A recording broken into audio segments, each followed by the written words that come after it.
સુરતમાં ગાંજા સાથે ઝડપાયો એક શખ્સ। ગાંજો અને 6,59,000ની રકમ સાથે એકની ધરપકડ। દીપકસિંહ રાજપૂત નામનો શખ્સ ઝડપાયો। આરોપી પાસેથી કુલ 6,73,760નો મુદ્દામાલ જપ્ત કરાયો। ઉધનાના પ્રભુનગરમાં પ્લોટ નંબર 192માં પોલીસે દરોડા પાડ્યા હતા। તો સુરતમાં ગાંજા સાથે એક શખ્સની ધરપકડ। દીપકસિંહ રાજપૂત નામનો શખ્સ ગાંજા સાથે ઝડપાયો। ગાંજો અને 6,59,000ની રકમ પણ તેની પાસેથી જપ્ત કરાઈ।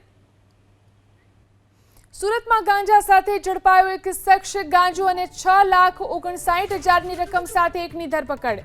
દીપકસિંહ રાજપૂત નામનો શખ્સ ઝડપાયો। આરોપી પાસેથી કુલ 6,73,760નો મુદ્દામાલ જપ્ત કરાયો। ઉધનાના પ્રભુનગરમાં પ્લોટ નંબર 192માં પોલીસે દરોડા પાડ્યા હતા। તો સુરતમાં ગાંજા સાથે એક શખ્સની ધરપકડ। દીપકસિંહ રાજપૂત નામનો શખ્સ ગાંજા સાથે ઝડપાયો। ગાંજો અને 6,59,000ની રકમ પણ તેની પાસેથી જપ્ત કરાઈ।